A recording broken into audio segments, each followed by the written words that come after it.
ಮಾಡಬೇಕಂದ್ರೆ ಒಂದು ಮೆಥಡ್ ಇದೆ. ಬಟ್ ಅದು ನಾವು ಯೂಶ್ವಲಿ ಯಾರು ನಮಗೆ ಹೇಳಲ್ಲ. ಅಂದರೆ ಅದ್ರ ಬಗ್ಗೆ ಇಂಪಾರ್ಟೆನ್ಸೇ ಕೊಡಲ್ಲ. ಬಟ್ ಅದು ತುಂಬ ಇಂಪಾರ್ಟೆಂಟ್.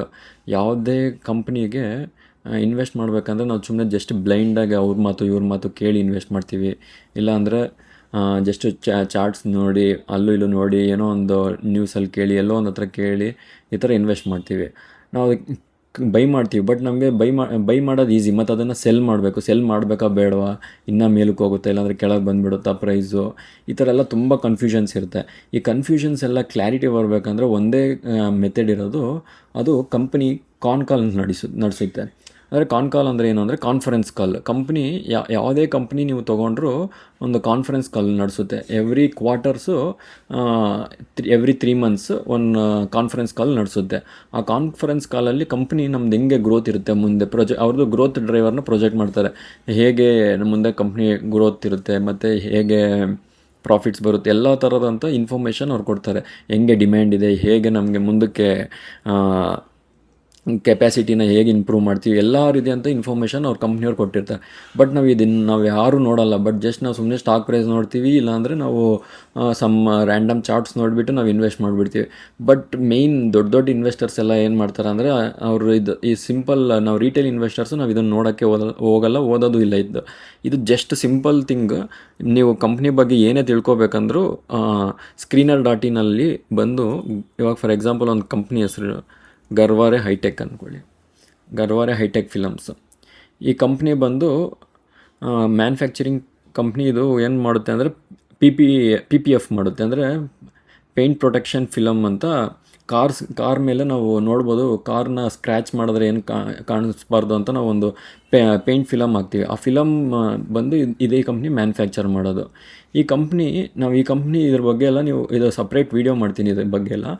ನೆಕ್ಸ್ಟ್ ಏನು ಇಂಪಾರ್ಟೆಂಟ್ ಕಾನ್ಸೆಪ್ಟ್ ಅಂದರೆ, ಇಲ್ಲಿ ಬಂದು ನಿಮಗೆ ಕಾಲ್ಸ್ ಅಂತ ಇರುತ್ತೆ. ಸ್ಕ್ರೀನರಲ್ಲಿ ಕೆಳಗೆ ಬಂದರೆ ಕಾಲ್ಸ್ ಅಂತ ಇವ್ರದ್ದು ವೀಡಿಯೋಸು ಇರುತ್ತೆ. ನೀವು ಯೂಟ್ಯೂಬಲ್ಲಿ ಹೋಗಿ ಗರ್ವಾರೆ ಹೈಟೆಕ್ ಕಾಲ್ಸ್ ಅಂತ ಹೊಡೆದ್ರೆ ನಿಮ್ಗೆ ಆಡಿಯೋನೂ ಕೇಳ್ಬೋದು. ರೆಕಾರ್ಡೆಡ್ ವೀಡಿಯೋ ಇರುತ್ತೆ. ಯೂಟ್ಯೂಬಲ್ಲಿ ಹೊಡೆದ್ರೆ ಅಲ್ಲೂ ಬರುತ್ತೆ. ನೀವು ಇಲ್ಲಿ ಓದಿದ್ರೆ ನಿಮಗೆ ತುಂಬ ಇಂಪಾರ್ಟೆಂಟ್. ಯಾಕಂದರೆ ಓದೋದ್ರಿಂದ ನಮಗೆ ಈಸಿಯಾಗಿ ಒಂದು ಸ್ಟಾರ್ಟಿಂಗಲ್ಲಿ ಸ್ವಲ್ಪ ದಿನ ನಾವು ಓದಬೇಕು ಕಾಲ್ಸ್ನ. ಆಮೇಲೆ ಬೇಕಂದರೆ ನೀವು ರೆಕಾರ್ಡಿಂಗ್ನ ಕೇಳಿ, ಎರಡೂ ಮಾಡಿ. ಸ್ಟಾರ್ಟಿಂಗಲ್ಲಿ ಏನು ತೊಂದರೆ ಇರೋಲ್ಲ. ಈಗ ಫಸ್ಟ್ ಟ್ರಾನ್ಸ್ಕ್ರಿಪ್ಟ್ ಅಂದರೆ ಕಂಪ್ನಿಯವರು ಇನ್ವೆಸ್ಟರ್ಸ್ ಜೊತೆ ಮತ್ತು ಶೇರ್ ಹೋಲ್ಡರ್ಸ್ ಜೊತೆ ಒಂದು ಮೀಟಿಂಗ್ ಮಾಡಿರ್ತಾರೆ. ಆ ಮೀಟಿಂಗಲ್ಲಿ ಎಲ್ಲ ಕ್ವಶನ್ಸ್ ಕೇಳ್ತಾರೆ. ಹೇಗಿದೆ ನಿಮ್ಮ ಕಂಪ್ನಿ, ಹೇಗೆ ಮಾಡುತ್ತೆ, ಏನು ಅಂತ. ಮತ್ತು ಕಂಪ್ನಿ ಮ್ಯಾನೇಜ್ಮೆಂಟ್ ಕೂಡ ನಾವು ಹೇಳ್ತಾರೆ, ಈ ಥರ ನಾವು ಮುಂದಕ್ಕೆ ಈ ಥರ ಪ್ಲ್ಯಾನ್ಸ್ ಮಾಡ್ತಾಯಿದ್ದೀವಿ, ಈ ಥರ ಬೆಳಿತೀವಿ ಅಂತ. ಈ ಕಂಪ್ನಿ ಏನಾದರೂ ಸ್ಟ್ರಾಂಗಾಗಿ ಗೈಡೆನ್ಸ್ ಕೊಟ್ಟಿದೆಯಾ ಅಂದರೆ ಯಾವ ರೀತಿ ಸ್ಟ್ರಾಂಗ್ ಗೈಡೆನ್ಸ್ ಕೊಡುತ್ತೆ ಅಂದರೆ, ನಿಮಗೆ ಫಾರ್ ಎಕ್ಸಾಂಪಲ್ ಇದು ಬಂದು ಒಂಥರ ಕಾಲ್. ಇದು ನೋಡ್ಬೋದು ನೀವು. ಇದೆಲ್ಲ ಸ್ಟಾರ್ಟಿಂಗಲ್ಲೆಲ್ಲ ಸ್ವಲ್ಪ ಇದಿರುತ್ತೆ.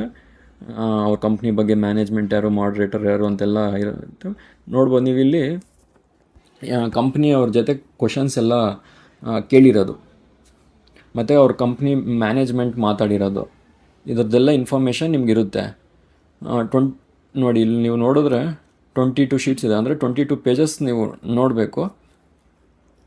ಇದು ಸ್ವಲ್ಪ ಓದಿದ್ರೆ ನೀವು ಜಸ್ಟ್ ಒಂದು 15-20 minutes ಆ ಥರ ಓದಿದ್ರೆ ನಿಮಗೆ ಕಂಪ್ಲೀಟ್ ಕಂಪ್ನಿ ಇನ್ಫಾರ್ಮೇಷನ್ನು ನಿಮಗೊಂದು ಐಡಿಯಾ ಬರುತ್ತೆ. ಆವಾಗ ನಿಮಗೆ ಈ ಸ್ಟಾಕ್ನ ಹೋಲ್ಡ್ ಮಾಡಬೇಕಾ ಬೇಡವಾ ಅನ್ನೋದು ಒಂದು ನಿಮಗೆ ಫಸ್ಟ್ ಸ್ಟಾರ್ಟಿಂಗಲ್ಲಿ ಟೈಮ್ ಹಿಡಿಯುತ್ತೆ. 22 ಪೇಜಸ್ ಓದೋದು ಸ್ವಲ್ಪ ಟೈಮ್ ಹಿಡಿಯುತ್ತೆ. ಒಂದು 1 hour ಆಗ್ಬೋದು. ಆಮೇಲೆ ನಿಮಗೆ ಸ್ಲೋಗಿ ಒಂದು ಐಡಿಯಾ ಬರುತ್ತೆ ಮ್ಯಾನೇಜ್ಮೆಂಟ್ ಯಾವ ರೀತಿ ಮಾತಾಡ್ತಿದೆ ಅಂತ. ಆ ಮ್ಯಾನೇಜ್ಮೆಂಟ್ ಟೋನ್ನ ಕಂಡುಹಿಡಿಬೇಕು. ಮ್ಯಾನೇಜ್ಮೆಂಟ್ ಏನಾದರೂ ಸ್ಟ್ರಾಂಗ್ ಟೋನ್ ಅಂದರೆ, ನಾವು ಈ ಥರ ಗ್ರೋ ಆಗ್ತೀವಿ, ನಾವು ಇಷ್ಟು ಮಾಡ್ತೀವಿ, ಅಷ್ಟು ಮಾಡ್ತೀವಿ ಅಂತ ಎಲ್ಲ ಹೇಳ್ತಾರೆ. ಬಟ್ ಅದನ್ನು ಎಕ್ಸಿಕ್ಯೂಟಿವ್ ಮಾಡಬೇಕು. ಆ ಸ್ಟ್ರಾಂಗ್ ಅವರ ಟೋನಲ್ಲಿ ಸ್ಟ್ರಾಂಗ್ ಇದಿರಬೇಕು. ಒಂದು ಸರಿ ಇವಾಗ ನಿಮಗೆ ತೋರಿಸ್ತೀನಿ ಯಾವ ರೀತಿ ಏನೇನು ಪದಗಳು ಯೂಸ್ ಮಾಡ್ತಾರೆ ಆ ಕಾನ್ಫರೆನ್ಸ್ ಕಾಲಲ್ಲಿ. ಮೇಯ್ನ್ ಥಿಂಗು ಏನು ಇಂಪಾರ್ಟೆಂಟು ಅಂದರೆ, ಇವಾಗ ಯಾವುದೇ ಕಂಪ್ನಿ ಆಗಲಿ ಸೇಲ್ಸ್ ಗ್ರೋತು ಡಬಲ್ ಡಿಜಿಟಲ್ಲಿ ಇರಬೇಕು. ಯಾಕೆ ಸೇಲ್ಸ್ ಗ್ರೋತ್ ಡಬಲ್ ಡಿಜಿಟಲ್ಲಿ ಇರಬೇಕು ಅಂದರೆ, ಕಂಪ್ನಿ ಈಗ ಫಾರ್ ಎಕ್ಸಾಂಪಲ್ ಬರೀ ಸಿಂಗಲ್ ಡಿಜಿಟ್ ಗ್ರೋತ್ ಆಗ್ತಾಯಿದೆ, 5% to 6% ಆ ಥರ ಗ್ರೋ ಆಗ್ತಾಯಿದೆ ಸೇಲ್ಸು. ಆ ಥರ ಗ್ರೋ ಆಗೋ ಕಂಪ್ನಿಯಲ್ಲಿ ಇನ್ವೆಸ್ಟ್ ಮಾಡೋದು ಒಂದು, FDಯಲ್ಲಿ ಇಡೋದು ಒಂದು. ಯಾಕಂದರೆ ನಮ್ಮ ನಾಮಿನಲ್ GDP ಗ್ರೋತೆ ಅರೌಂಡ್ 6 to 7% ಇರುತ್ತೆ. ಅದಕ್ಕಿಂತ ಜಾಸ್ತಿ ಆದರೂ ಇರಬೇಕು. ಅಟ್ಲೀಸ್ಟ್ ಒಂದು 15-20% ಮೇಲಿದ್ರೂ ಬೆಸ್ಟು. 10% ಇದ್ದರೂ ಅದು ಆ್ಯಾವ್ರೇಜ್ ಅಷ್ಟೇ. ಅರೌಂಡ್ 15-20% ಇದ್ದರೆ ಅದು ಇಟ್ಸ್ ಗುಡ್ ಕಂಪ್ನಿ ಅಂತ, 20% ಇದ್ದರೆ ಸೂಪರ್ ಫೈನ್ ಅಂತ. ಆ ಥರ 20 ಎಬೋ ಇರೋವು ಆ ಥರ ಕಂಪ್ನಿಗಳ್ನ ನಾವು ಸೇಲ್ಸ್ ಗ್ರೋತ್ ಯಾವತ್ತೇ ಕಂಪ್ನಿ ಆಗಲಿ ಸೇಲ್ಸ್ ಗ್ರೋತ್ ಡಬಲ್ ಡಿಜಿಟಲ್ಲಿರೋದು ನೋಡಬೇಕು ಇನ್ವೆಸ್ಟ್ ಮಾಡುವಾಗ. ಮತ್ತು ಆ ಸೇಲ್ಸ್ ಗ್ರೋತ್ ಹೇಗಾಗುತ್ತೆ ಅಂತ ಒಂದು ಕಂಪ್ನಿಯವರು ಹೇಳ್ತಾರೆ. ಆಪ್ರೇಟಿಂಗ್ ಅವ್ರ ಕಂಪ್ನಿ ಕಾಲಲ್ಲಿ ಇದು ಮಾಡ್ತಾರೆ, ನಾವು ಆಪ್ರೇಟಿಂಗ್ ಲೆವರೇಜ್ ಸಿಗುತ್ತೆ ನಮಗೆ ಈ ವರ್ಷದಿಂದ, ಈ ಕ್ವಾರ್ಟರಿಂದ ಆಪ್ರೇಟಿಂಗ್ ಲೆವರೇಜ್ ಸಿಗುತ್ತೆ. ಏನಿದೆ ಆಪ್ರೇಟಿಂಗ್ ಲೆವರೇಜ್ ಅಂದರೆ? ಆಪ್ರೇಟಿಂಗ್ ಲೆವರೇಜ್ ಅಂದರೆ ಫಾರ್ ಎಕ್ಸಾಂಪಲ್ ಒಂದು ಕಂಪ್ನಿ ಇವಾಗ 100 ರೂಪೀಸ್ ಸೇಲ್ಸ್ ಜನ್ರೇಟ್ ಮಾಡ್ತಿದೆ, ಈ ಕ್ವಾರ್ಟರಲ್ಲಿ 100 ರೂಪೀಸ್ ಸೇಲ್ಸ್ ಜನ್ರೇಟ್ ಮಾಡ್ತಿದೆ. ಆ ಸೇಲ್ಸ್ಗೆ ಎಕ್ಸ್ಪೆನ್ಸಸ್ ಬಂದು ಒಂದು 50 ರೂಪೀಸ್ ಅಂದ್ಕೊಳ್ಳಿ, ಅದು ಫಿಕ್ಸ್ಡ್ ಎಕ್ಸ್ಪೆನ್ಸಸ್ ಇರುತ್ತೆ ಅವ್ರಿಗೆ. ಆ ಫಿಕ್ಸ್ಡ್ ಎಕ್ಸ್ಪೆನ್ಸಸ್ಸು ನೆಕ್ಸ್ಟ್ ಇಯರು ಏನೇನು ಫಿಕ್ಸ್ಡ್ ಎಕ್ಸ್ಪೆನ್ಸಸ್ ಅಂದರೆ ಇವಾಗ ಎಂಪ್ಲಾಯೀಸ್ಗೆ ಸ್ಯಾಲ್ರಿ ಪೇ ಮಾಡೋದು ಅದು ಫಿಕ್ಸ್ಡ್, ಮತ್ತು ಎಲೆಕ್ಟ್ರಿಸಿಟಿ ಬಿಲ್ಲು, ಈ ರೀತಿ ಸ್ವಲ್ಪ ರಾ ಮೆಟೀರಿಯಲ್ಸ್ಗೆ ಸ್ವಲ್ಪ ಎಕ್ಸ್ಪೆನ್ಸಸ್ ಇರ್ತವೆ. ಆ ಥರ ಫಿಕ್ಸ್ಡು ವೇರಿಯಬಲ್ ಕಾಸ್ಟಸ್ ಎರಡು ಇರ್ತವೆ, ಫಿಕ್ಸ್ಡ್ ಕಾಸ್ಟ್ ಮತ್ತು ವೇರಿಯಬಲ್ ಸ್ವಲ್ಪ ಚೇಂಜಸ್ ಇರ್ತವೆ. ಆ ಎಕ್ಸ್ಪೆನ್ಸಸ್ಸು ವೇರಿಯಬಲ್ ಎಕ್ಸ್ಪೆನ್ಸಸ್ಸು ಮತ್ತು ಈ ಫಿಕ್ಸ್ಡ್ ಎಕ್ಸ್ಪೆನ್ಸಸ್ಸು ನಮಗೆ ಒಂದು ಸರ್ಟೆನ್ ಪಾಯಿಂಟಲ್ಲಿ ಫಿಕ್ಸ್ಡ್ ಅಂದರೆ ಅದು ಅದೇನು ಜಾಸ್ತಿ ಆಗಲ್ಲ. ಇವಾಗ ಫಾರ್ ಎಕ್ಸಾಂಪಲ್ ಈ ವರ್ಷ 100 ರೂಪೀಸ್ ಸೇಲ್ಸ್ ಮಾಡುತ್ತೆ, ನೆಕ್ಸ್ಟ್ ಇಯರು 200 ರೂಪೀಸ್ ಸೇಲ್ಸ್ ಮಾಡುತ್ತೆ. ಬಟ್ ನಮಗೆ ಫಿಕ್ಸ್ಡ್ ಈ ವರ್ಷ 100 ರೂಪೀಸ್ ಸೇಲ್ಸ್ ಮಾಡಿದಾಗ ಬರೀ 50 ರೂಪೀಸ್ ಎಕ್ಸ್ಪೆನ್ಸಸ್ ಇರುತ್ತೆ. ನೆಕ್ಸ್ಟ್ ವರ್ಷ 200 ರೂಪೀಸ್ ಸೇಲ್ ಮಾಡಿದ್ರು 50 ರೂಪೀಸೇ ಎಕ್ಸ್ಪೆನ್ಸಸ್ ಇರುತ್ತೆ. ಆಗ ನಮಗೆ ಪ್ರಾಫಿಟ್ ಜಾಸ್ತಿ ಆಗುತ್ತೆ. ಆ ಥರ ನಮಗೆ ನೆಕ್ಸ್ಟ್ ವರ್ಷ 300 ರೂಪೀಸ್ ಸೇಲ್ಸ್ ಮಾಡಿದ್ರು ನಮಗೆ 50% ಅಷ್ಟೇ ನಮಗೆ ಎಕ್ಸ್ಪೆನ್ಸಸ್ ಇರುತ್ತೆ. ಆ ರೀತಿ ಅದು ಜಾಸ್ತಿ ವೇರಿ ಆಗಲ್ಲ, ಅದು ಫಿಕ್ಸ್ಡ್ ಆಗಿರುತ್ತೆ. ಆ ಫಿಕ್ಸ್ಡ್ ಕಾಸ್ಟು ನಮಗೆ ಸೇಲ್ಸ್ ಜಾಸ್ತಿ ಆದಷ್ಟು ಪ್ರಾಫಿಟ್ ಜಾಸ್ತಿ ಆಗುತ್ತೆ, ಬಟ್ ನಮ್ಮ ಎಕ್ಸ್ಪೆನ್ಸಸ್ ಅಷ್ಟೇ ಇರುತ್ತೆ, ಆಗ ಪ್ರಾಫಿಟ್ ಜಾಸ್ತಿ ಜನ್ರೇಟ್. ಅದಕ್ಕೆ ಇದು ಆಪ್ರೇಟಿಂಗ್ ಲೆವರೇಜ್ ಅಂತಾರೆ. ಈ ಆಪ್ರೇಟಿಂಗ್ ಲೆವರೇಜ್ ಅಂತ ಕಂಪ್ನಿ ಕಾಲಲ್ಲಿ ಮೆನ್ಷನ್ ಮಾಡುತ್ತೆ. ಈ ಥರ ಕಂಪ್ನಿ ಕಾಲಲ್ಲಿ ಏನಾದರೂ we are going to get operating leverage ಅಂತ ಆ ರೀತಿ ಏನಾದರೂ ಒಂದು ಟೋನಲ್ಲಿ ಹೇಳ್ತಾರೆ. ಮತ್ತು ಇಂಪ್ರೂವ್ಡ್ ರಿಯಲೈಸೇಷನ್ ಅಂದರೆ ಒಂದು ರಿಯಲೈಸೇಷನ್ ಪ್ರೈಸ್ ಅಂದರೆ ಒಂದು ಯೂನಿಟ್ಗೆ ಎಷ್ಟು ಒಂದು ಐಟಮ್ ಮಾರ್ತಾರೆ. ಫಾರ್ ಎಕ್ಸಾಂಪಲ್ ಒಂದು ಚಿಪ್ಸ್ ಮಾರ್ತಾರೆ, ಆ ಚಿಪ್ಸ್ಗೆ ಅರ್ಲಿಯರ್ ಅವರು 5 ರೂಪೀಸ್ ಮಾರ್ತಿರ್ತಾರೆ, ನೆಕ್ಸ್ಟು 7 ರೂಪೀಸ್ 8 ರೂಪೀಸ್ ಆ ಥರ ಇಂಪ್ರೂವ್ಡ್ ಅಂದರೆ ಅವ್ರ ರಿಯಲೈಸೇಷನ್ ಇಂಪ್ರೂವ್ ಆಗ್ತದೆ, ಅಂದರೆ ಅವ್ರ ವ್ಯಾಲ್ಯೂ ಜಾಸ್ತಿ ಮಾಡ್ತಾ ಇರ್ತಾರೆ ಪ್ರಾಡಕ್ಟ್ಸ್, ಅದರಿಂದ ಅವ್ರಿಗೆ ಸೇಲ್ಸ್ ಜಾಸ್ತಿ ಜನ್ರೇಟ್ ಆಗುತ್ತೆ. ಮತ್ತು ಸ್ಟ್ರಾಂಗ್ ಪ್ರಾಡಕ್ಟ್ ಮಿಕ್ಸ್ ಅಂದರೆ ಅವರು ಡಿಫ್ರೆಂಟ್ ಒಂದೇ ಪ್ರಾಡಕ್ಟ್ ಇರಲ್ಲ ಅವ್ರದ್ದು ಒಂದೊಂದು. ಇವಾಗ ಫಾರ್ ಎಕ್ಸಾಂಪಲ್ ಒಂದು ಡೈರಿ ಪ್ರಾಡಕ್ಟ್ ನೋಡಿದ್ರೆ ನೀವು ಡೈರಿಯಲ್ಲೇ ಡಿಫ್ರೆಂಟ್ ಪನ್ನೀರ್ ಮಾರ್ತಾರೆ, ಮತ್ತು ಮಿಲ್ಕ್ ಪ್ಯಾಕೆಟ್ಸ್ ಮಾರ್ತಾರೆ, ಮತ್ತು ಕರ್ಡ್ ಪ್ಯಾಕೆಟ್ಸು, ಇದರಲ್ಲಿ ಡಿಫ್ರೆಂಟ್ ಪ್ರಾಡಕ್ಟ್ಸ್ ಇರ್ತವೆ. ಆ ಡಿಫ್ರೆಂಟಲ್ಲಿ ಒಂದು ಪನ್ನೀರಲ್ಲಿ ಜಾಸ್ತಿ ಮಾರ್ಜಿನ್ಸ್ ಬರುತ್ತೆ. ಆ ಥರ ಇದು ಸ್ಟ್ರಾಂಗ್ ಪ್ರಾಡಕ್ಟ್ ಮಿಕ್ಸ್ ಇರಬೇಕು. ಎಲ್ಲ ಕಂಪ್ನಿಯಲ್ಲೂ ನಾವು ಈ ಥರ ಸ್ಟ್ರಾಂಗ್ ಪ್ರಾಡಕ್ಟ್ ಮಿಕ್ಸ್ ಅಂತ ಕಂಪ್ನಿಯವರು ನಮಗೆ ಈ ಥರ ಸ್ಟ್ರಾಂಗ್ ಪ್ರಾಡಕ್ಟ್ ಮಿಕ್ಸ್ ಅಂತ ಮೆನ್ಷನ್ ಮಾಡಿದಾಗ ಅದು ಕೂಡ ಒಂದು ಇಂಪಾರ್ಟೆಂಟ್ ಆಸ್ಪೆಕ್ಟ್ ಕಂಪ್ನಿ ಗ್ರೋತಲ್ಲಿ. ಮತ್ತು ವ್ಯಾಲ್ಯೂ ಆ್ಯಡೆಡ್ ಪ್ರಾಡಕ್ಟ್ಸ್ ಅಂದರೆ ಒಂದು ಪ್ರೀಮಿಯಮ್ ಇರ್ತವೆ. ಪ್ರೀಮಿಯಮ್ ಪ್ರಾಡಕ್ಟ್ಸು ಅಂದರೆ ಪ್ರೀಮಿಯಮ್ ಅಂದರೆ ಸ್ವಲ್ಪ ಕಾಸ್ಟ್ ಜಾಸ್ತಿ ಇರುತ್ತೆ, ಅದರಲ್ಲಿ ಹೈ ನಮಗೆ ಪ್ರಾಫಿಟ್ಸ್ ಬರುತ್ತೆ. ಆ ಥರ ಇವಾಗ ಎಕ್ಸಾಂಪಲ್ ಕೊಟ್ಟನಲ್ವ, ಡೈರಿ ಪ್ರಾಡಕ್ಟ್ಸಲ್ಲಿ ನಮಗೆ ಪನ್ನೀರು ವ್ಯಾಲ್ಯೂ ಆ್ಯಡೆಡ್ ಪ್ರಾಡಕ್ಟ್. ಅದು ವ್ಯಾಲ್ಯೂ ಆ್ಯಡೆಡ್ ಪ್ರಾಡಕ್ಟ್ ಅಂದರೆ ಅವ್ರು ನಾರ್ಮಲಾಗಿ ಪನ್ನೀರಲ್ಲಿ ನಿಮಗೆ ಮಿಲ್ಕ್ ಮಾರೋದ್ರಲ್ಲಿ ಮಾರ್ಜಿನ್ಸ್ ಕಡಿಮೆ ಇರ್ಬೋದು, ಅದೇ ಪನ್ನೀರ್ ಮಾರಿದ್ರೆ ಅವ್ರಿಗೆ ಮಾರ್ಜಿನ್ಸ್ ಜಾಸ್ತಿ ಇರುತ್ತೆ. ಅದು ಪ್ರೀಮಿಯಮೈಸೇಷನ್ ಅಂತಾರೆ. ಪ್ರೀಮಿಯಮೈಸೇಷನ್ ಅಂದರೆ ಒಂದು ಅಂದರೆ ಲಕ್ಸುರಿ. ಇವಾಗ ಪನ್ನೀರ್ ಅನ್ನೋದು ಎಲ್ಲರ ಮನೆಯಲ್ಲೂ ಯೂಸ್ ಮಾಡ್ತಾರೆ ಅಂತೇನಿಲ್ಲ, ಎಲ್ಲರ ಮನೆಯಲ್ಲೂ ಮ್ಯಾಕ್ಸಿಮಮ್ ಮಿಲ್ಕ್ ಅನ್ನೋದು ಯೂಸ್ ಮಾಡ್ತಾರೆ. ಪನ್ನೀರ್ ಅನ್ನೋದು ಸ್ವಲ್ಪ ದುಡ್ಡಿರೋರು ಆ ಥರ ಅವರು ಯೂಸ್ ಮಾಡ್ತಾರೆ. ಅದಕ್ಕೆ ಜಾಸ್ತಿ ವ್ಯಾಲ್ಯೂ ಆಡೆಡ್ ಪ್ರಾಡಕ್ಟ್ಸ್ ಅಂತ, ಅದು ಪ್ರೀಮಿಯಮ್ ಪ್ರಾಡಕ್ಟ್ಸ್ ಅಂತಾರೆ ಅದನ್ನೆಲ್ಲ. ಆ ಥರ ಪ್ರಾಡಕ್ಟ್ಸ್ನ ನೋಡಬೇಕು. ಮತ್ತು ಮಾರ್ಕೆಟ್ ಶೇರ್ ಗೇನ್ ಅನ್ನೋ ಕಂಪ್ನಿನ ನಾವು ಯಾವತ್ತೂ ಮಿಸ್ಸೇ ಮಾಡಬಾರ್ದು. ಇವಾಗ ಏನಾದರೂ ಕಂಪ್ನಿ ನಾವು we are gaining market share ಅಂತಾರೆ. ಗೇನಿಂಗ್ ಮಾರ್ಕೆಟ್ ಶೇರ್ ಅಂದರೆ ಈಗ ಫಾರ್ ಎಕ್ಸಾಂಪಲ್ ಅವರು ಈ ವರ್ಷ 6% ಇವಾಗ ಏತರ್ ಕಂಪ್ನಿ ಅಂದ್ಕೊಳ್ಳಿ, ಅವ್ರದ್ದು ಮಾರ್ಕೆಟ್ ಶೇರ್ ತುಂಬ ಕಡಿಮೆ ಇತ್ತು. ಅವ್ರು ಬರ್ತಾ ಮಾರ್ಕೆಟ್ ಶೇರ್ನ ನೀವು ನೋಡಿದ್ರೆ ಬೆಂಗಳೂರಲ್ಲಿ ಎಲ್ಲೇ ನೋಡಿದ್ರು ಅವ್ರದ್ದು ಮಾರ್ಕೆಟ್ ಶೇರ್ ಗೇನ್ ಮಾಡ್ತಾರೆ. ಎಷ್ಟೊಂದು ಏತರ್ ಗಾಡಿಗಳು ಪರ್ಚೇಸ್ ಮಾಡ್ತಾರೆ. ನೀವು ರೋಡಲ್ಲಿ ಎಷ್ಟೊಂದು ಏತರ್ ಗಾಡಿ ನೋಡಿದಾಗ ಅದು ಮಾರ್ಕೆಟ್ ಶೇರ್ ಗೇನ್ ಆಗ್ತಾಯಿದೆ. ಅಂದರೆ ಕಂಪ್ನಿ ಮಾರ್ಕೆಟ್ ಶೇರ್ ಗೇನ್ ಮಾಡಿದಾಗ ಸೇಲ್ಸ್ ಅನ್ನೋದು ಆಟೋಮೆಟಿಕ್ಕಾಗಿ ಡಬಲ್ ಡಿಜಿಟಲ್ ಬರುತ್ತೆ. Next new year geography. ಇವಾಗ ಫಾರ್ ಎಕ್ಸಾಂಪಲ್ ಬರೀ ಅವರು ಬ್ಯಾಂಗ್ಳೂರಲ್ಲಿಲ್ಲ, ಅವರು ಪುಣೆ, ಚೆನ್ನೈ ಎಲ್ಲ ಜಿಯೋಗ್ರಫಿಯಲ್ಲೂ ಅವರು ಫುಟ್ ಪ್ರಿಂಟ್ನ ಅವ್ರನ್ನ ಎಕ್ಸ್ಪ್ಯಾಂಡ್ ಮಾಡ್ತಿರ್ತಾರೆ. ಅದೇ ಈ ಥರ ಒಂದು ಕಂಪ್ನಿ ಹೇಳುತ್ತೆ, we are entering into new geography, ಅಂದರೆ ಬೇರೆ ಕಂಟ್ರಿಯಲ್ಲೂ ಸೇಲ್ ಮಾಡೋದು. ಅದು ಕೂಡ ನಮಗೆ ನ್ಯೂ ಇಯರ್ ಜಿಯೋಗ್ರಫಿ ಇದ್ದಂಗೆ ಎಕ್ಸ್ಪ್ಯಾಂಡ್. ಅವರು ಅದನ್ನು ಹೇಳ್ತಾರೆ, ಇಲ್ಲಾಂದರೆ ವಿ ಆರ್ ಎಕ್ಸ್ಪೆಂಡಿಂಗ್ ಅವ್ರ ಫುಟ್ ಪ್ರಿಂಟ್ಸ್ ಅಂತಾರೆ. ಫುಟ್ ಪ್ರಿಂಟ್ಸ್ ಅಂದಾಗ ಅವ್ರ ನೆಕ್ಸ್ಟ್ ಸೇಲ್ಸು ಅವ್ರು ಅದರಿಂದ ಅಂದರೆ ನೆಕ್ಸ್ಟ್ ಬೇರೆ ಜಿಯೋಗ್ರಫಿಯಿಂದ, ಬೇರೆ ಕಂಟ್ರಿಗಳಿಂದ, ಬೇರೆ ರಾಜ್ಯಗಳಿಂದ ನಮಗೆ ಅದು ಸೇಲ್ಸ್ ಅನ್ನೋದು ಡಬಲ್ ಆಗುತ್ತೆ. ಮತ್ತು ಕೆಪ್ಯಾಸಿಟಿ ಯಾವಾಗ ಎಕ್ಸ್ಪೆನ್ಷನ್ ಅಂದರೆ ಕ್ಯಾಪೆಕ್ಸ್ ಪ್ಲ್ಯಾನ್ ಅಂತಾರೆ, ಅವರು ಕೆಪ್ಯಾಸಿಟಿ ಎಕ್ಸ್ಪೆನ್ಷನ್ ಅಂತಾರೆ. ಏನಿದು ಕೆಪ್ಯಾಸಿಟಿ ಎಕ್ಸ್ಪ್ಯಾನ್ಷನ್ ಅಂದರೆ ಇವಾಗ ಕಂಪ್ನಿ ಯಾವುದೇ ಕಂಪ್ನಿ ಇವಾಗ ಬೆಳಿಬೇಕಂದ್ರೆ ಕಂಪ್ನಿ ಕೆಪ್ಯಾಸಿಟಿ ಎಕ್ಸ್ಪ್ಯಾನ್ಷನ್ ಮಾಡಬೇಕಂದ್ರೆ ಅವ್ರದ್ದು ಪ್ಲ್ಯಾಂಟ್ಸು ಅವೆಲ್ಲ ಜಾಸ್ತಿ ಇರುತ್ತೆ, ಎಕ್ವಿಪ್ಮೆಂಟ್ಸು ಅವೆಲ್ಲ ಜಾಸ್ತಿ ಮಾಡಿದಾಗ ಅವ್ರಿಗೆ ಯಾವಾಗ ಜಾಸ್ತಿ ಮಾಡ್ತಾರೆ ಕಂಪ್ನಿ, ಅವ್ರಿಗೆ ಡಿಮ್ಯಾಂಡ್ ಜಾಸ್ತಿ ಇದ್ದಾಗ, ಅವ್ರಿಗೆ ಡಿಮ್ಯಾಂಡ್ ಜಾಸ್ತಿ ಇದ್ದಾಗ ಆಟೋಮೆಟಿಕ್ಕಾಗಿ ಅವ್ರಿಗೆ ಕೆಪ್ಯಾಸಿಟಿನ ಜಾಸ್ತಿ ಮಾಡಿದ್ರು. ಇವಾಗ ಏತರ್ ಗಾಡಿಗೆ ಜಾಸ್ತಿ ಡಿಮ್ಯಾಂಡ್ ಜಾಸ್ತಿ ಇದ್ದಾಗ ಅವರು ಬೇರೆ ಎಕ್ಸ್ಟ್ರಾ ಡಿಮ್ಯಾಂಡ್ ಜಾಸ್ತಿ ಇದ್ದಾಗ ಅವ್ರು ಬೇರೆ ಇನ್ನೊಂದು ಪ್ಲ್ಯಾಂಟ್ ಓಪನ್ ಮಾಡಿ ಅದರಲ್ಲಿ ಇನ್ನೂ ಜನ್ರೇಟ್ ಮಾಡಬೇಕಾಗುತ್ತೆ. ಅದೇ ಕಾರಣಕ್ಕೆ ನಾವು ಕೆಪ್ಯಾಸಿಟಿ ಎಕ್ಸ್ಪೆನ್ಷನ್ ಮತ್ತು ಕೆಪೆಕ್ಸ್ ಫಾರ್ ಹೈ ಡಿಮ್ಯಾಂಡ್ ನೋಡಿ, ಹೈ ಡಿಮ್ಯಾಂಡ್ ಇದ್ದಾಗ ಅವರು ಕೆಪೆಕ್ಸ್ ಮಾಡ್ತಾರೆ. ಕೆಪೆಕ್ಸ್ ಅನ್ಬೋದು, ಕೆಪ್ಯಾಸಿಟಿ ಎಕ್ಸ್ಪ್ಯಾನ್ಷನ್ ಆದರೂ ಅನ್ಬೋದು. ಅವರು ಕೆಪ್ಯಾಕ್ಸ್ ಅಂತಾರೆ ಇದರಲ್ಲಿ ಕಾಲ್ದಲ್ಲಿ ಕೆಪ್ಯಾಸಿಟಿ ಎಕ್ಸ್ಪ್ಯಾನ್ಷನ್ ಅಂತಲೂ ಅನ್ಬೋದು, ಕೆಪ್ಯಾಕ್ಸ್ ಅಂತಲೂ ಅನ್ಬೋದು. ಮತ್ತು ಹೈ ಡಿಮ್ಯಾಂಡ್ ಸಿಗ್ನಲ್ ಅಂದರೆ V are seeing high growth, high demand, ಈ ಥರ ವರ್ಡ್ಸ್ನ ಯೂಸ್ ಮಾಡ್ತಾರೆ. ಈ ಸಿಂಪಲ್ ವರ್ಡ್ಸ್ನ ಎಷ್ಟು, ಇವಾಗ ಫಾರ್ ಎಕ್ಸಾಂಪಲ್ ಇದರಲ್ಲಿ ನೀವು ಅಬ್ಸರ್ವ್ ಮಾಡಿದ್ರೆ ಅರೌಂಡ್ 1 2 3 4 5 6 7 8 ಕಾಂಪೊನೆಂಟ್ಸ್ ಇದೆ. 8 ಕಾಂಪೊನೆಂಟ್ಸಲ್ಲಿ ಅಟ್ಲೀಸ್ಟ್ ಒಂದು 4 ಆದರೂ ಮ್ಯಾಚ್ ಆದರೆ, 4 to 5 ಈ ವರ್ಡ್ಸ್ನ ಯೂಸ್ ಮಾಡಿದರೆ ಡೆಫಿನೆಟಾಗಿ ಆ ಕಂಪ್ನಿಯಲ್ಲಿ ನಿಮಗೆ ತುಂಬ, ನೀವು ಇದು ಬೇಕಂದರೆ ಇದು ನೋಟ್ ಡೌನ್ ಮಾಡ್ಕೊಳ್ಳಿ. ಯಾವುದೇ ಟೈಮಲ್ಲಿ ಅಟ್ಲೀಸ್ಟ್ ಒಂದು 4 to 5 ಈ ಏನಂತಾರೆ ಈ ವರ್ಡ್ಸ್ನ ಯೂಸ್ ಮಾಡಿದ್ದಾರೆ ಅಂದರೆ ಕಾನ್ಫರೆನ್ಸ್ ಕಾಲಲ್ಲಿ ಖಂಡಿತ ಕಂಪ್ನಿಯಲ್ಲಿ ತುಂಬ ಗ್ರೋತ್ ಇರುತ್ತೆ. ಅಂದರೆ ಕಂಪ್ನಿ ಪ್ರೈಸ್ ಕೂಡ ಗ್ರೋ ಆಗುತ್ತೆ. ನೀವು ಅಬ್ಸರ್ವ್ ಮಾಡ್ಬೋದು. ಇವಾಗ ಫಾರ್ ಎಕ್ಸಾಂಪಲ್ ನಿಮಗೆ ಒಂದು ಕಾನ್ಫರೆನ್ಸ್ ಕಾಲ್ನ ಹೇಗಿರುತ್ತೆ ಏನು ಅನ್ನೋದನ್ನು ತೋರಿಸ್ಕೊಡ್ತೀನಿ. ಅದೇ ಈ ಸ್ಕ್ರೀನರಲ್ಲಿ ಬಂದು ಇಲ್ಲಿ ಇದು ಟ್ರಾನ್ಸ್ಕ್ರಿಪ್ಟ್ ಇರುತ್ತಲ್ಲ, ಇದ್ರ ಮೇಲೆ ಕ್ಲಿಕ್ ಮಾಡಿದ್ರೆ ನಿಮ್ಗೆ ಈ ಥರ ಒಂದು ಇದು ಓಪನ್ ಆಗುತ್ತೆ. ನೀವು ಫಸ್ಟು 22 ಪೇಜಸ್ ಇದ್ದಾವೆ. ಫಸ್ಟು 2 ಪೇಜಸ್ ಇದು ನೋಡಿ, ಇದು ಏನು ಯೂಸ್ ಇರಲ್ಲ, ಇದು ಜಸ್ಟ್ ಅವ್ರ ಕಂಪ್ನಿದು ಅದು ಇದೆಲ್ಲ ಕೊಟ್ಟಿರ್ತಾರೆ. ಬಟ್ ನಂಗೆ ಮೇನ್ ಬಂದು ಇದು ಮ್ಯಾನೇಜ್ಮೆಂಟ್ ಯಾರ್ಯಾರಿದ್ದಾರೆ ಅಂತ ಅವ್ರ ಹೆಸರು, ಡೈರೆಕ್ಟರ್ಸ್ ನೀವು ಓದಿ ಎಲ್ಲ, ಜಸ್ಟ್ ಗ್ಲ್ಯಾನ್ಸ್ ಮಾಡಿ ಯಾರ್ಯಾರು. ದೀಪಕ್ ಜೋಶಿ ಅನ್ನೋರು ಡೈರೆಕ್ಟರ್ ಮತ್ತು ಸೇಲ್ಸ್ ಆ್ಯಂಡ್ ಮಾರ್ಕೆಟಿಂಗು. CFO ಬಂದು ಅಭಿಷೇಕ್ ಅಗರ್ವಾಲ್ ಅಂತ. ಇನ್ವೆಸ್ಟರ್ ರಿಲೇಷನ್ಸ್ ಬಂದು ಮಿಸ್ಟರ್ ಅಮರ್ ಯಾರ್ಡಿ ಅಂತ ಅವರು. ಮತ್ತು ಮಾಡ್ರೇಟರ್ ಬಂದು ಈ ಕಾಲ್ನ ಆರ್ಗನೈಸ್ ಮಾಡೋಕ್ಕೆ, ಅಂದರೆ ಇನ್ವೆಸ್ಟರ್ಸ್ಗೂ ಮತ್ತು ಮ್ಯಾನೇಜ್ಮೆಂಟ್ ಕಂಪ್ನಿಯವ್ರಿಗೆ ಮಾಡ್ರೇಟ್ ಮಾಡೋ ಮಧ್ಯದಲ್ಲಿ ಇರ್ತಾರೆ. ಇವ್ರು ಮಾಡ್ರೇಟರ್, ಈ ಕಂಪ್ನಿ ಇವರು ಗೋ ಇಂಡಿಯಾ ಅಡ್ವೈಸರ್ ಅನ್ನೋರು ಈ ಕಾಲ್ನ ಆರ್ಗನೈಸ್ ಮಾಡಿರ್ತಾರೆ. ಮತ್ತು ಇಲ್ಲಿ ಮಾಡ್ರೇಟರು ಹೇಳ್ತಾರೆ ಈ ಥರ ನೀವೆಲ್ಲ ಓದ್ಬೋದು. Ladies and gentleman, good and welcome to Garware ಅಂದರೆ ಅವರು ಜಸ್ಟ್ ಇಂಟ್ರಡಕ್ಷನ್ ಕೊಡ್ತಾರೆ ಇಲ್ಲಿ ಬೇಸಿಕ್.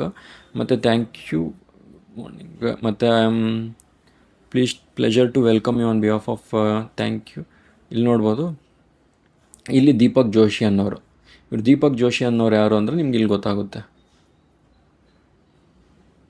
ನಿಮಗೆ ಸ್ವಲ್ಪ ಸ್ಟಾರ್ಟಿಂಗಲ್ಲಿ ಹಂಗೆ ಕನ್ಫ್ಯೂಸ್ ಆಗುತ್ತೆ, ಬಟ್ ನೋಡಿ ಇಲ್ಲಿ ದೀಪಕ್ ಡೈರೆಕ್ಟರ್ ಅವರು ಮಾತಾಡ್ತಾರೆ. ಇದು ಮಾಡ್ರೇಟರ್ ಬಂದು ಯಾರು ಕಾಲ್ನ ಆರ್ಗನೈಸ್ ಮಾಡಿರ್ತಾರೋ ಅವರು. ಈಗ ಗರಿಮಾ ಸಿಂಗ್ಲಾ ಅನ್ನೋರು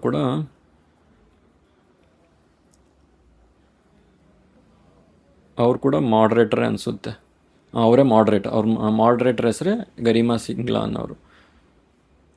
ಅವರೇ ಕಾನ್ಫರೆನ್ಸ್ ಕಾಲ್ನ ಇದನ್ನು ಆರ್ಗನೈಸ್ ಮಾಡ್ತಾರೆ, ಹೋಸ್ಟಾಗಿ ಬಿಹೇವ್ ಮಾಡ್ತಾರೆ ಅದರಲ್ಲಿ ಕಾಲಲ್ಲಿ. ಇವಾಗ ನೋಡಿ ದೀಪಕ್ ಜೋಶಿ ಅವ್ರು ಏನು ಹೇಳೋರು ಅಂದರೆ, good morning everyone, thank you for joining us today. I hope you had a chance to review our presentation. ಅಂದರೆ ಅವ್ರು ಪ್ರೆಸೆಂಟೇಷನ್ ರಿವ್ಯೂ ಅಂದರೆ ಪ್ರೆಸೆಂಟೇಷನ್ ಕೊಟ್ಟಿರ್ತಾರೆ, ಅದನ್ನು ಓದಿದ್ದೀರಾ ಅಂತ ಎಲ್ಲ ಇಲ್ಲಿ ನೋಡಿದ್ರೆ. Let me take few moments walking some of core principle innovations. ಇದು ನೀವೆಲ್ಲ ಓದಬೇಕು ಕ್ಲೀನಾಗಿ, ಒಂದೊಂದು ಪಾಯಿಂಟ್ ಓದಿದ್ರೆ ನಿಮಗೆ ಇಲ್ಲಿ ನೋಡ್ಬೋದು. ಆಪ್ರೇಟಿಂಗ್ ಲಿವರೇಜ್, ರಿಫ್ಲೆಕ್ಟ್ ನೋಡಿ ಇಲ್ಲೆಲ್ಲ ಡಬಲ್ ಡಿಜಿಟಲ್ಲಿದೆ. 29%. ಡಬಲ್ ಡಿಜಿಟಲ್ ಇರಬೇಕು ಗ್ರೋತ್ ಯಾವಾಗಲೇ ಆಗಲಿ. 26.2% ಪ್ರಾಫಿಟ್ ಆ್ಯಂಡ್ ಟ್ಯಾಕ್ಸ್, ಮತ್ತು 39.1% year on year. Clear reflection ಇದು main operating leverage. Improved realisation ನೋಡಿ, ರಿಯಲೈಸೇಷನ್ ಇಂಪ್ರೂವ್ ಆಗಿದೆ. ರಿಯಲೈಸೇಷನ್ ಅಂದರೆ ಏನು ಹೇಳಿದೆ, 5 ರೂಪೀಸ್ ಪ್ರಾಡಕ್ಟ್ ಇವಾಗ 10 ರೂಪೀಸ್ ಅಂದರೆ 7 ರೂಪೀಸ್ 8 ರೂಪೀಸ್ ಆ ಥರ ಇಂಪ್ರೂವ್ ಆಗಿದೆ. ಸೇಮ್ ಪ್ರಾಡಕ್ಟ್ ಸ್ವಲ್ಪ ಜಾಸ್ತಿ ರೇಟ್ಗೆ ಮಾರ್ತಾರೆ ಅಂತ. ಮತ್ತು ಸ್ಟ್ರಾಂಗ್ ಪ್ರಾಡಕ್ಟ್ ಮಿಕ್ಸ್ ಅಂದರೆ ಡಿಫ್ರೆಂಟ್ ಪ್ರಾಡಕ್ಟ್ಸ್, ಪ್ರೀಮಿಯಂ ಪ್ರಾಡಕ್ಟ್ಸ್ ಆಗಲಿ. ಇವಾಗ ನಾನು ಹೇಳೋದ್ನಲ್ವ, ಡೈರಿ ಪ್ರಾಡಕ್ಟ್ ಇದೆ, ಡೈರಿ ಪ್ರಾಡಕ್ಟ್ಸಲ್ಲಿ ಯಾವ ಬರೀ ಜಸ್ಟ್ ಕರಡು ಮತ್ತು ಮಿಲ್ಕ್ ಇರೋ, ಇವರು ಅದ್ರ ಜೊತೆಗೆ ಪನ್ನೀರು, ಅದರ ಜೊತೆಗೆ ಐಸ್ ಕ್ರೀಮ್ಸು, ಆ ಥರ ಎಲ್ಲ ಪ್ರೀಮಿಯಂ ಪ್ರಾಡಕ್ಟ್ ಮಿಕ್ಸು ಚೇಂಜ್ ಆಗಿದೆ ಅಂತ ಹೇಳ್ತಾರೆ, ಇಂಪ್ರೂವ್ಡ್. ಈ ಥರ ಈ ವರ್ಡ್ಸ್ನೆಲ್ಲ ನಾವು ನೋಡ್ತಿರ್ಬೇಕು. ಮತ್ತು ಇನ್ನೊಂದೇನೆಂದರೆ ಇವರು ಹೆಡ್ವಿಂಡ್ಸು ಟೇಲ್ ವಿಂಡ್ಸ್ ಅಂತಲೂ ಹೇಳ್ತಾರೆ. ಹೆಡ್ವಿಂಡ್ಸ್ ಅಂದರೆ ನಮಗೆ ಪ್ರಾಬ್ಲಮ್ ಇತ್ತು ಅಂತ, ಟೇಲ್ ವಿಂಡ್ಸ್ ಅಂದರೆ ನಮಗೆ ಫುಲ್ ಚೆನ್ನಾಗಿದೆ, ಮುಂದಕ್ಕೆ ಫ್ಯೂಚರಲ್ಲಿ ಗ್ರೋತ್ ಚೆನ್ನಾಗಿರುತ್ತೆ ಅಂತ. ಇಲ್ಲಿ ನೋಡಿ, for the full year despite headwinds, ಅಂದರೆ ಅವ್ರಿಗೆ ಪ್ರಾಬ್ಲಮ್ ಇತ್ತು. ಮುಂಚೆ ಟ್ರಂಪ್ ಅವರು ಟ್ಯಾರಿಫ್ ಹಾಕಿದ್ರಲ್ವ, ಆ ಟ್ಯಾರಿಫಿಂದ ಇವ್ರಿಗೆ ಪ್ರಾಬ್ಲಮ್ಸ್ ಇತ್ತು. ಆ ಪ್ರಾಬ್ಲಮ್ಸ್ನೆಲ್ಲ ಅವರು ಫೇಸ್ ಮಾಡಿದ್ರು, ನಾವು ಒಳ್ಳೆ ಇದನ್ನು ಜನ್ರೇಟ್ ಮಾಡಿದ್ದೀವಿ ಅಂತ. ಇವಾಗ ಅವ್ರಿಗೆ ಟ್ಯಾರಿಫ್ಸ್ ಅನ್ನೋದು ಕಡಿಮೆ ಆಗಿದೆ, ಅದಕ್ಕೆ ನಮಗೆ ಇವಾಗ ಒಳ್ಳೆ ಗ್ರೋತ್ ಕಾಣಿಸ್ತಾ ಇದೆ ಅಂತ.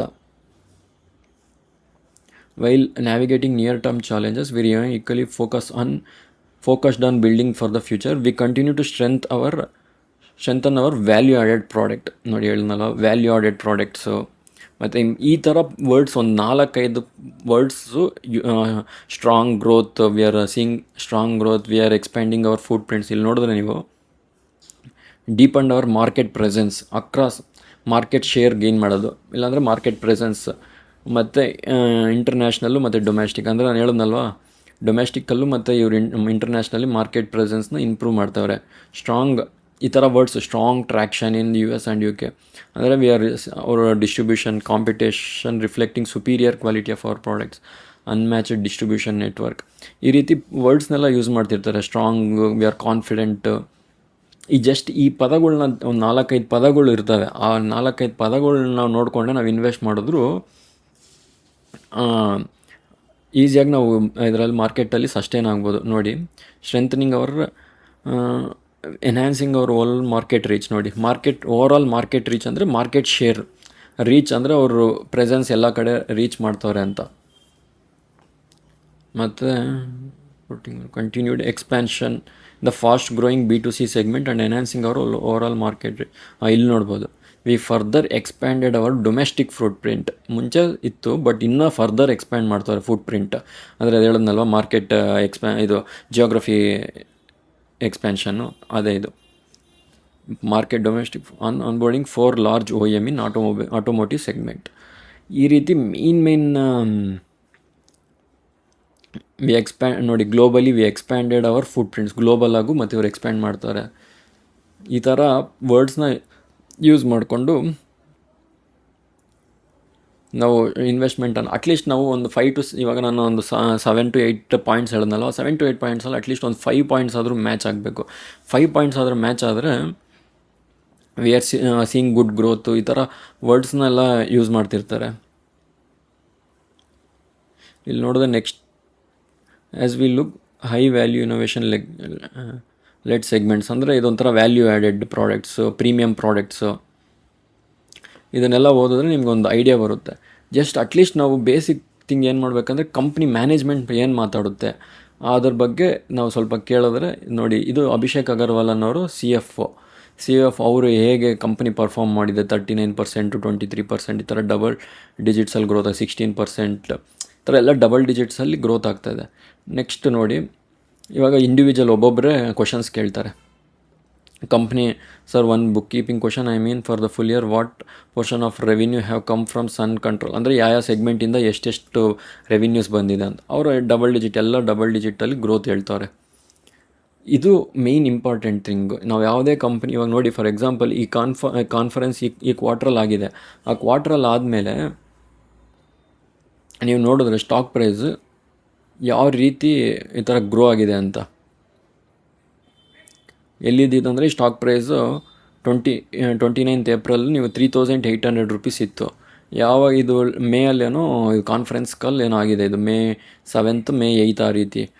ಆವಾಗಿಂದ ನೀವು ಸ್ಟಾಕ್ ಪ್ರೈಸ್ ನೋಡಿದ್ರೆ 3,000 ಇದ್ದಿದ್ದು ವಿತಿನ್ ಸ್ಪ್ಯಾನ್ ಆಫ್ ಒಂದು 3-4 ಮಂತ್ಸಲ್ಲಿ 2-3 ಮಂತ್ಸಲ್ಲೇ ನಿಮಗೆ ಅರೌಂಡ್ 7,000 ತನಕ ಹೋಗಿದೆ ಪ್ರೈಸ್. 7,000 to 6,980, ಅದಾದಮೇಲೆ ಇವಾಗ 6,700 ಆ ರೀತಿ ಬಂದಿದೆ. ಯಾಕೆ ಈ ಥರ ಗ್ರೋತ್ ಆಗುತ್ತೆ ಅಂದರೆ, ಕಂಪ್ನಿಯವರು ಮ್ಯಾನೇಜ್ಮೆಂಟ್ ಗೈಡ್ ಮಾಡೋದು ತುಂಬ ಇಂಪಾರ್ಟೆಂಟ್. ಇದನ್ನು ಮಿಸ್ ಮಾಡದೆ ನಾವು ಚೆಕ್ ಮಾಡಬೇಕು ಯಾವುದೇ ಕಂಪ್ನಿಯಲ್ಲಾದರೂ.